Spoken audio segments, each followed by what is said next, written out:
Today on Quest, Danielle Sanjenis talks crystals and crystal healing.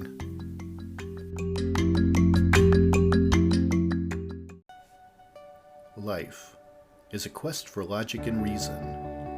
It is a quest to find balance between science and faith. Life is a quest for knowledge and understanding. But most importantly, it's a quest for personal discovery. Whatever your quest, knowing yourself is the beginning of all wisdom. Welcome to Quest.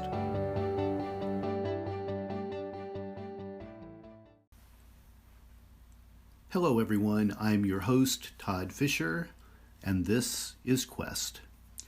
For those of you that might be new listeners, let me tell you a little about me. I'm the founder of Metatomics and the author of the best-selling book, Metatomics, The Grand Design.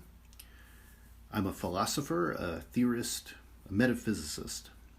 I'm a perpetual pupil of theology, and I'm an expert in comparative religious study. I've also extensively researched the mind-body connection, anatomy, and physiology. I documented over 300 case studies while researching my book, all from a scientific perspective, with cases that ranged from near-death and out-of-body experiences to possession to past life experiences, as well as the metaphysical, the paranormal, and other unexplained cases of a spiritual nature. This podcast will bring you some of those astonishing stories, and in some cases by the people that actually lived them. From time to time, I'll be talking about important, perhaps even controversial issues from both spiritual and scientific points of view. The world we live in is ever-changing, and there's often a conflict between spirituality and science. And I wanted to bring you this podcast to balance that equation. It will show you how we know what we know. And there's still so much we don't know. For me, curiosity is part of what makes us human. It's the joy of discovery. It's what drives us. It's our quest.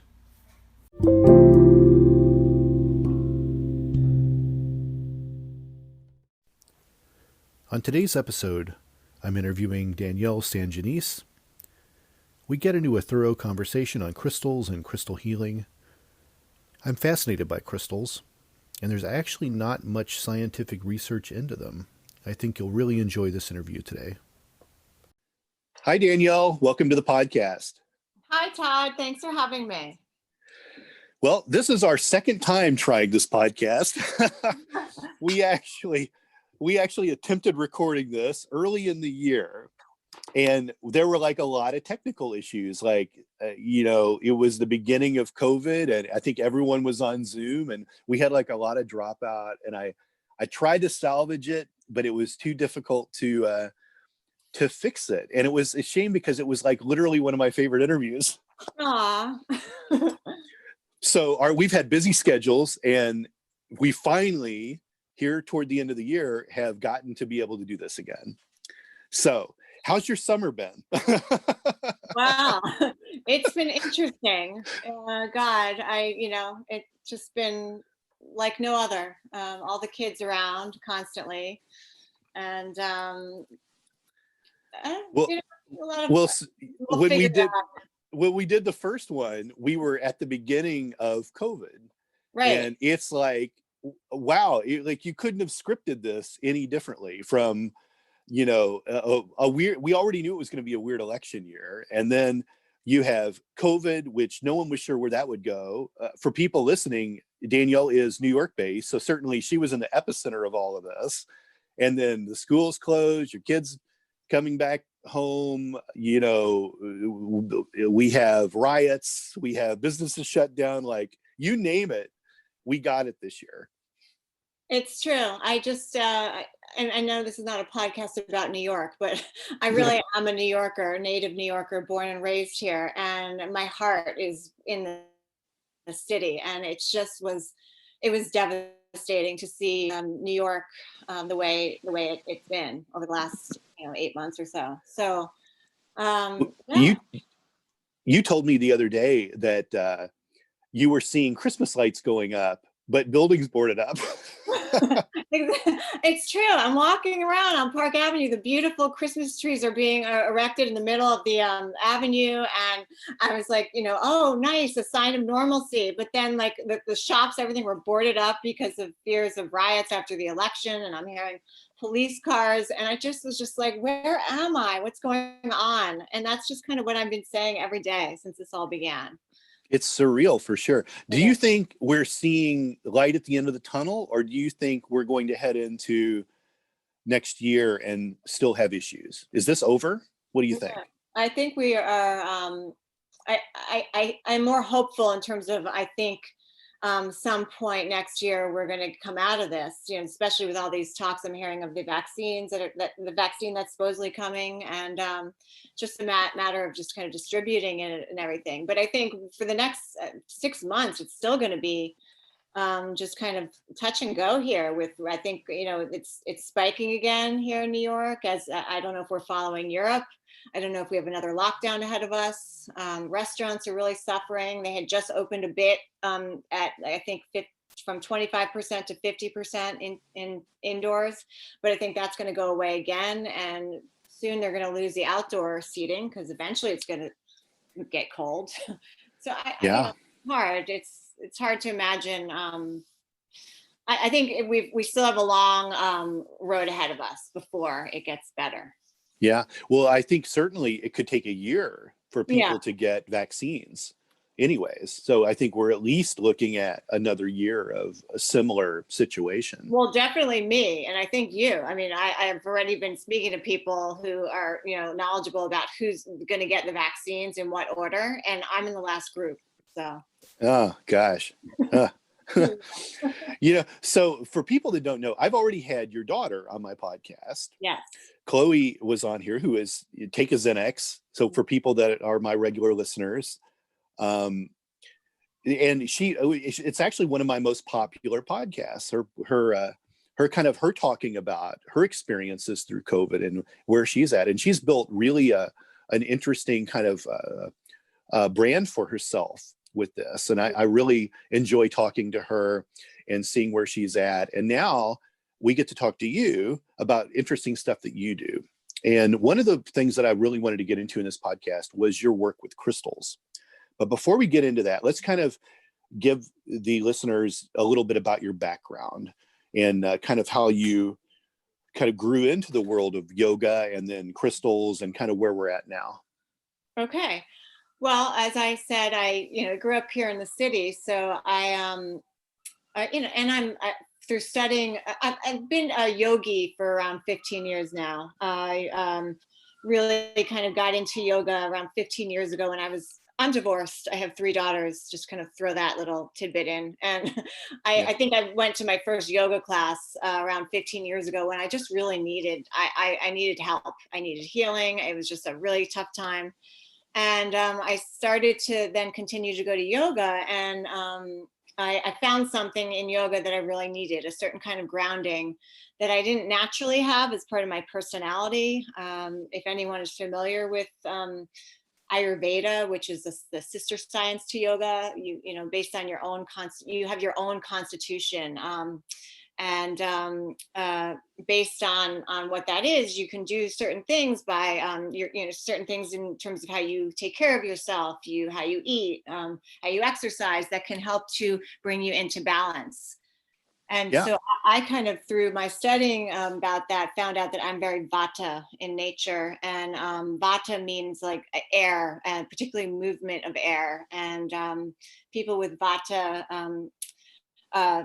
are pretty much kind of smaller bone, like kind of thin, dry skin, prone to anxiety, very kind of intuitive, spiritual, and kind of, so that's kind of definitely so me. So grounding, it's not part of my natural constitution to be a grounded person.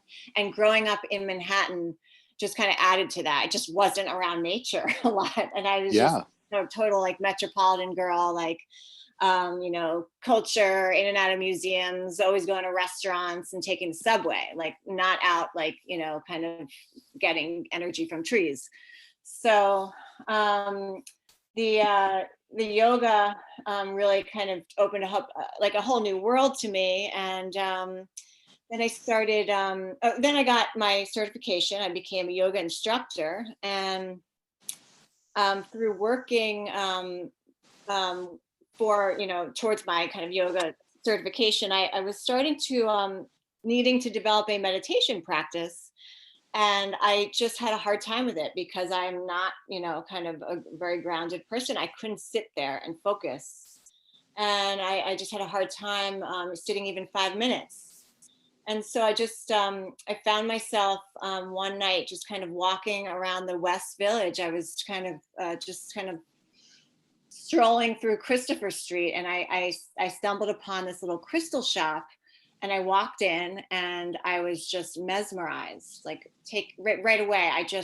Something happened to me, and I just was so attracted to, I guess at first, just the beauty of these stones, the different colors. I'm someone who is always stimulated by color. I'm not a monochromatic person. Like every room in my home is a different color. I just get very attracted in different just colors.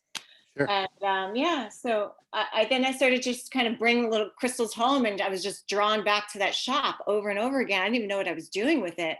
And I would just keep coming home with crystals, but I just naturally started incorporating them in my meditation practice to help anchor me. And they really helped me just kind of sit there longer. And I understand now more like that I was that Vata nature of me was just kind of drawn to the groundedness of these crystals, these rocks, of these parts of the earth that are tangible that I could hold in my hand. Yeah.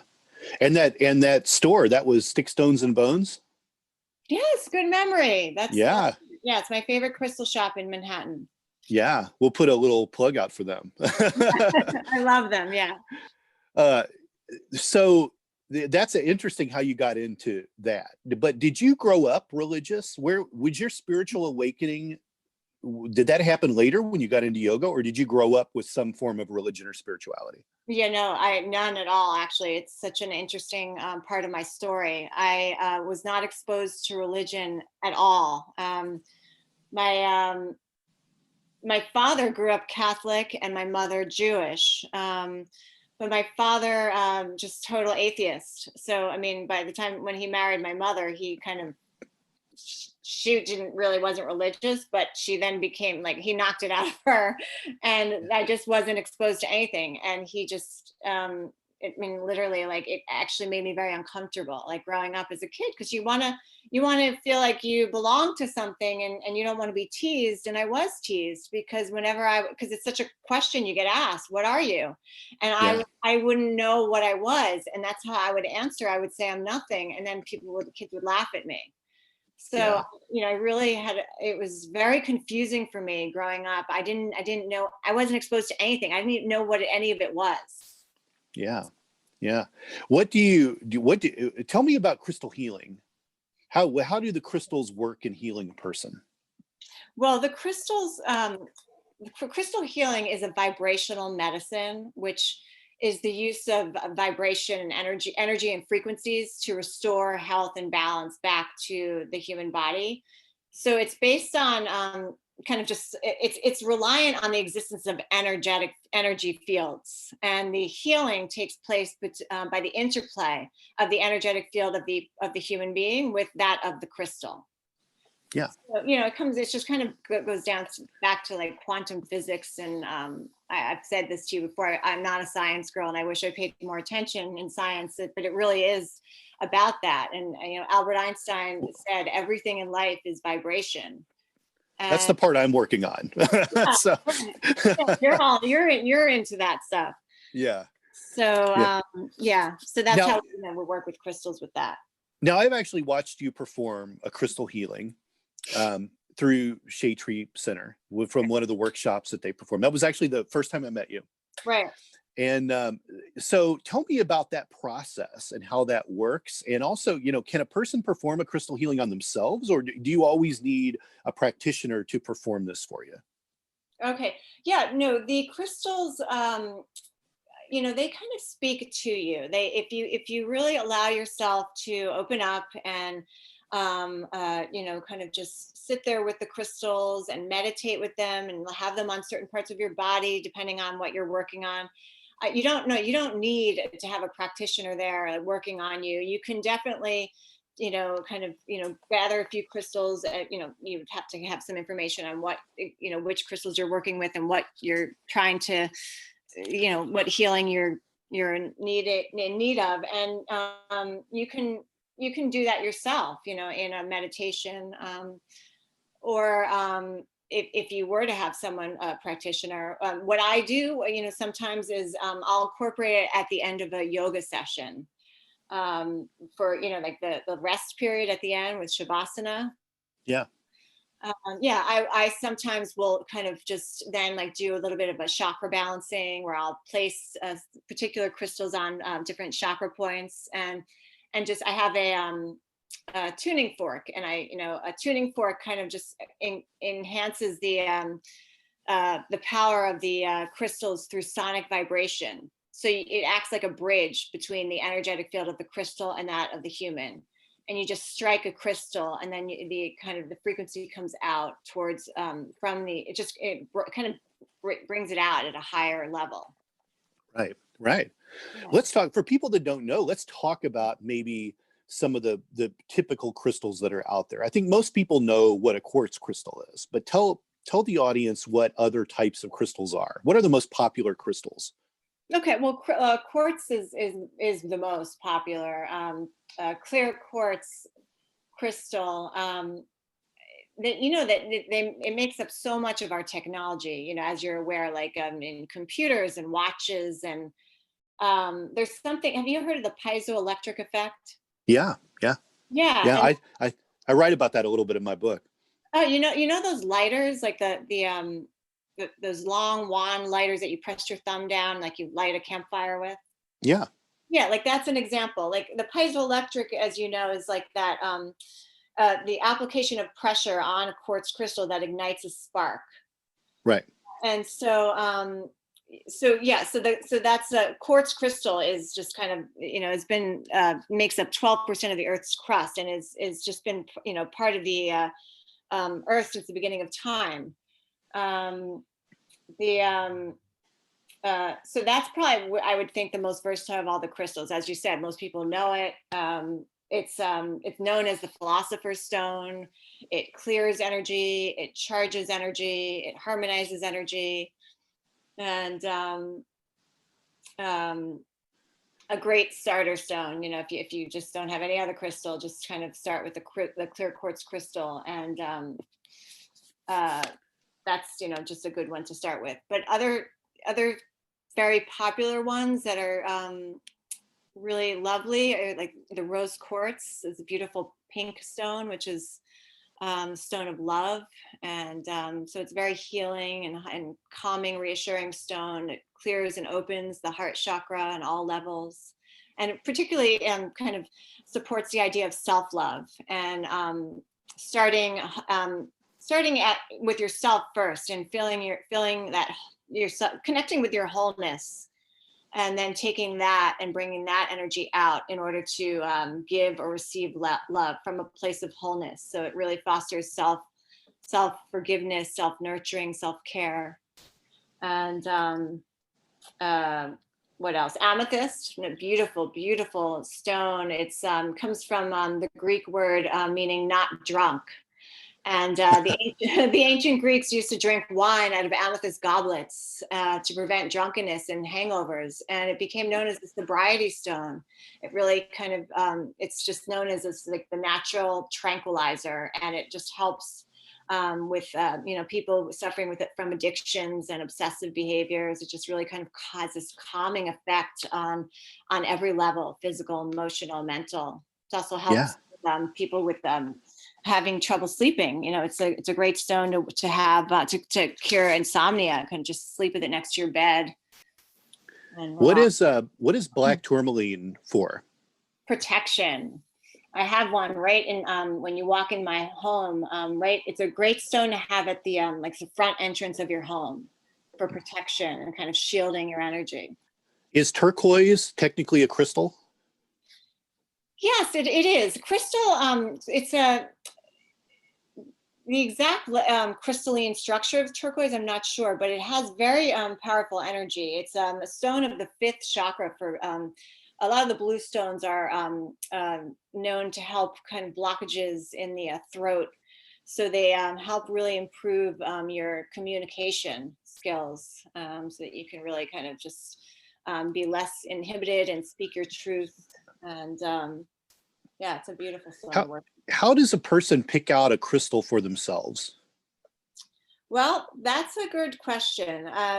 First of all, you can, go to a crystal shop, and if you have something that you need help with, if you need healing in some particular area, it could be physical, emotional, whatever you're going through, you can go to a place and talk to someone who really knows what they're talking about at the shop, and ask for some guidance.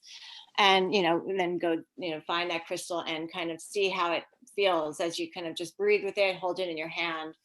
But sometimes a crystal will find you, and it's really important to not ignore that. And it happened to me once, and I never forgot it. And the crystal that I got out of that, I always kind of continue to work with whenever I am going through something, in particular to what that crystal was. But I was in a shop once, and I kept being drawn to this kind of greenish. It looked like a green apple Jolly Rancher candy, and Yeah. I had never seen it before, and I just kept being drawn to that. And I don't know why. I'm not even like someone who's very attracted to the color green. I'm more like a pink and lavender girl, but I kept going to that. And I finally asked the person at the shop, and I was just like, what is this? What is this? Why is it calling out to me? What does it mean? And so she said it was apple aura quartz. And she said it's for cutting the cords.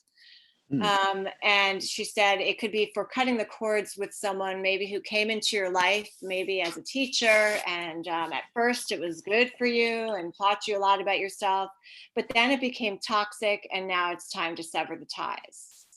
And I froze. I mean, I had been in the process of being in this vicious cycle of I was in an abusive relationship that it was just a vicious cycle of breaking up and getting back together, and breaking up and getting back together. And it was just, I couldn't get, it was like in a vacuum or a riptide, and I couldn't get out. Wow. And that was just so powerful to me. I was like, oh my God, and so I, of course I worked with that crystal, got out of the relationship, so much happier now, blah, blah, blah. But it's also a stone that I could work with on a metaphorical sense. It doesn't have to be cutting ties with a person. It could be cutting ties with an idea or a thought pattern. It could be used worked with in that way too. Right. Did you buy that crystal? I did. I'm saying this was years ago, and I got out of that relationship, and when I'm needed to kind of cut the ties with, whether it was another kind of a person or relationship, or even an idea or like a thought pattern that was not serving me well, that's the crystal I would gravitate towards. It seems that crystals have some kind of like connection with the person that has them. So I would imagine that a lot of issues and traumas and things could be around these crystals. Do these stones, do they need cleansing? Oh yes, they definitely need cleansing. The first thing you need to do if you buy a crystal, right away, before you do anything with it, before you start to work with it, you need to cleanse it. You don't want anyone else's energy on your crystal. And so there are many different ways of cleansing. A very common way is through smudging, which is a Native American technique of burning sage. And then you kind of circle the crystal around for a little bit and just kind of have it envelop in the smoke. And then the idea is that the negative energy is drawn out and away in the smoke. Yeah. But then there are many ways to cleanse the crystal. You can put it in the sunlight and just let it bake in the sun in a windowsill for, hours, or in the moonlight, or you can put it in some water with some salt. or in some natural setting, like in the earth or near under a tree or near a running stream. Wow, that's incredible. You know, you told me a story the last time we recorded this podcast about your dad and an experience that he had with a crystal. Would you tell that story again? Yeah, that was what I was saying, telling you that story because I said that crystal healing is it's a pseudoscience. You know, it's not something that's been proven by science, and there are a lot of non-believers, and but a lot of people who have worked with crystals and really believe in it kind of had an aha moment where something happened with a crystal and they cannot explain it, and it just kind of shook them up, and they've never gone back, you know, and that happened to me. And this was, I guess, around 10 years ago when I was kind of newly, you know, into the whole discovering crystals. And my father, just a little background on him, he was a pilot his whole life, and fair skin, and he had melanoma, and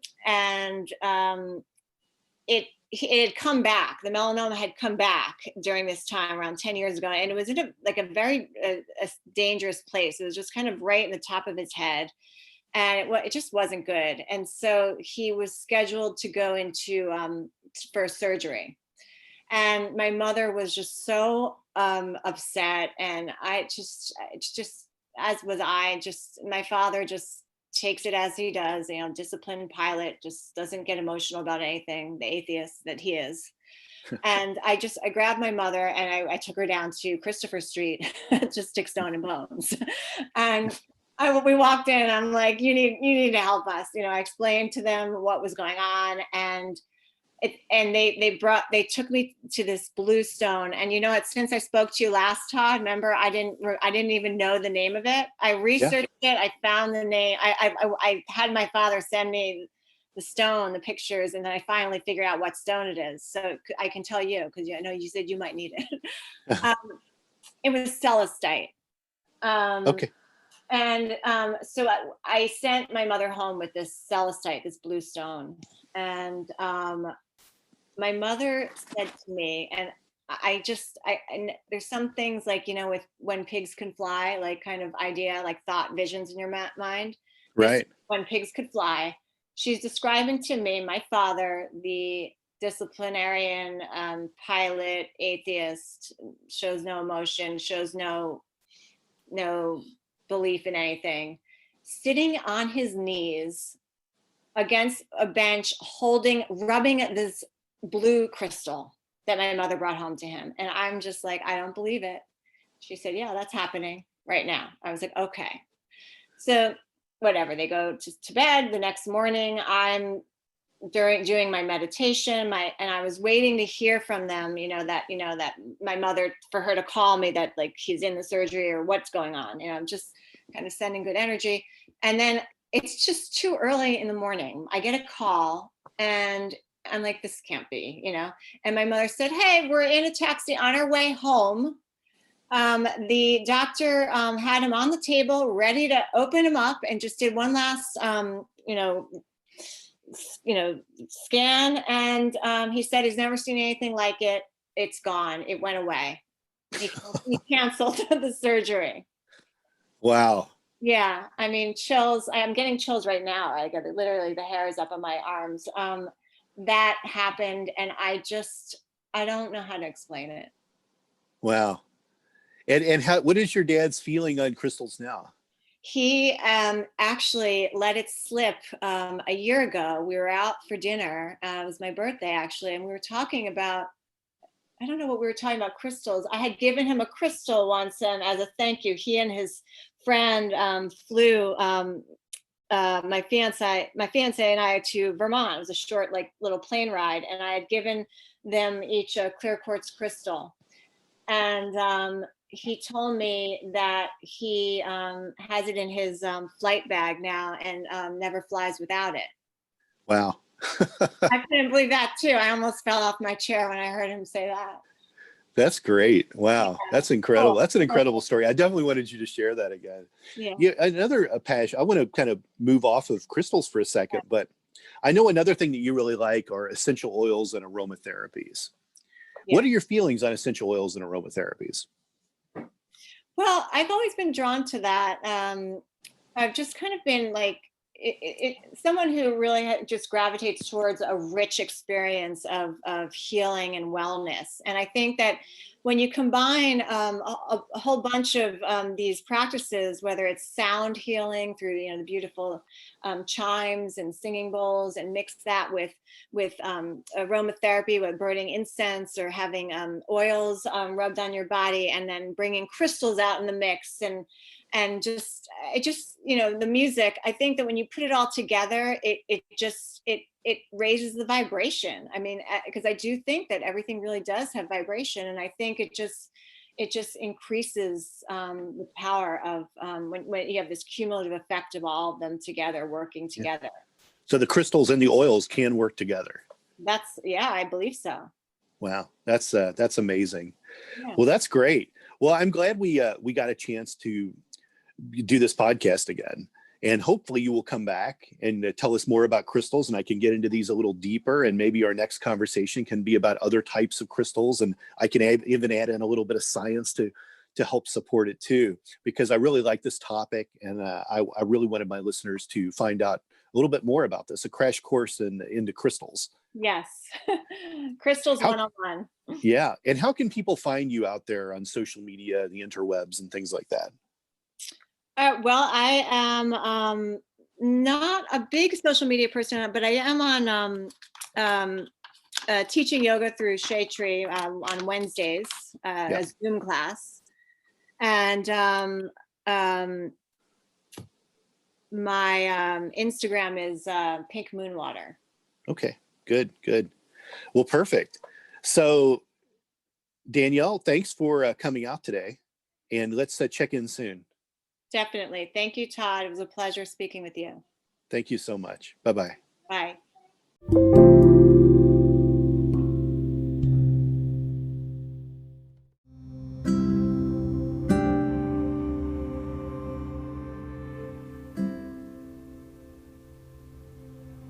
There you have it. My interview with Danielle. I hope you enjoyed it. I'll see you next week on Quest. Thank you for listening to Quest. Please be sure and rate and review this podcast. This podcast is copyright. Any previously trademarked or copyright content is used by permission. Be sure to visit the official website for the International Association of Metatomics at metatomics.org, or find us on social media for other unique content. And make sure to pick up a copy of the book that started a spiritual revolution, Metatomics, The Grand Design, available for sale online and at most major bookstores. Thanks for listening.